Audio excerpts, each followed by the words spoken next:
Most people believe retirement is the finish line. Work hard for decades.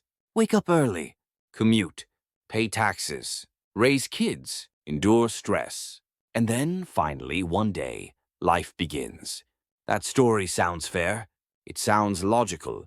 It sounds like a deal.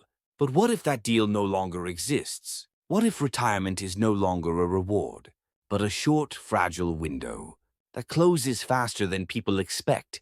Today, we are not talking about dreams. We are talking about numbers. Two numbers only. The age people stop working, and the age people stop living. This is the gap between retirement age and life expectancy. And once you see this gap, it becomes impossible to ignore. Life expectancy is one of the most misunderstood statistics in modern society. When people hear a number like 80, they imagine a long, healthy life. They imagine travel, grandchildren, slow mornings, peace. But averages lie. Life expectancy includes childhood deaths. It includes accidents. It includes rare diseases. It includes everything. What actually matters is much simpler. How many years do you get after work ends? Not how long you live, but how long you live free from work, free from schedules, free from bosses, free from deadlines. That number is rarely advertised. There is another number governments avoid discussing: healthy life expectancy. This measures how many years you live without serious illness, chronic pain, or dependency. In many developed countries, healthy life expectancy ends 5 to 10 years before official retirement age, which means something disturbing.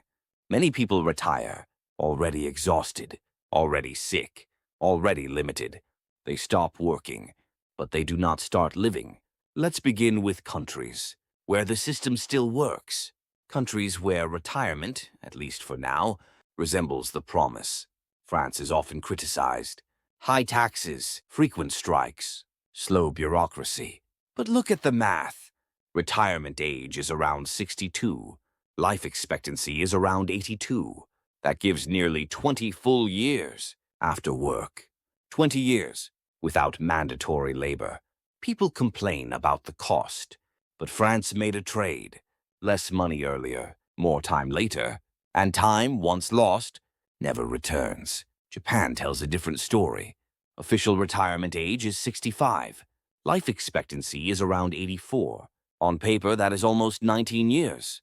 But what makes Japan unique is not the number, it is the choice. Many Japanese retirees continue working part-time, not out of desperation, but out of purpose. Work becomes lighter, social, optional.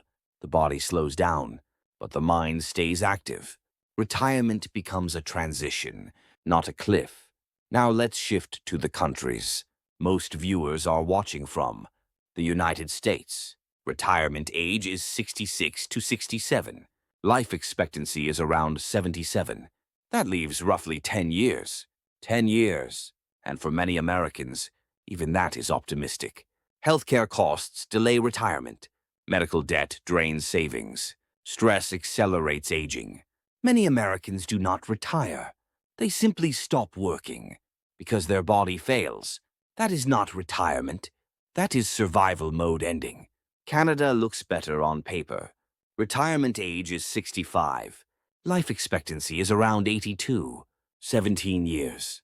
But reality is more complicated. Housing costs have exploded. Inflation eats fixed income. Healthcare wait times increase with age. Many Canadians work longer than planned, not because they want more money, but because they fear running out. Retirement exists, but it feels less secure every year. Australia faces a similar future. Retirement age is 67. Life expectancy is around 83, 16 years on paper. But cost of living pressure is reshaping expectations. Early retirement is becoming rare. Later retirement is becoming normal.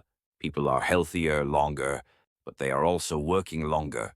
Time gained is quietly taken back. Now let's look at countries where the gap becomes uncomfortable. Mexico. Retirement age is 65. Life expectancy is around 75. 10 years. That assumes stable health. stable income, and family support. For many, those years are not restful, they are fragile. Russia presents a harsher reality. Retirement age is 65. Life expectancy for men is around 72. In practice, many never reach retirement at all. They work until the end. Here, retirement is not a chapter. It is an unfinished sentence. But the most important comparison is not between countries. It is between generations. Previous generations retired earlier. They owned homes. They had stable pensions. They had fewer medical costs. Today's workers are asked to work longer for fewer guaranteed years. The promise has changed, but the expectations have not. Governments continue to raise retirement ages. They justify it with longer life expectancy, but they rarely mention how those extra years feel. Living longer does not mean living better. If healthy years do not increase, retirement simply shifts into illness. That is the quiet truth. So the real question is not, when will you retire?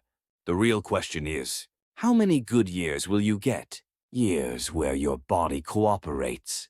Years where your mind is clear. Years where your time is yours. Those years are the real currency.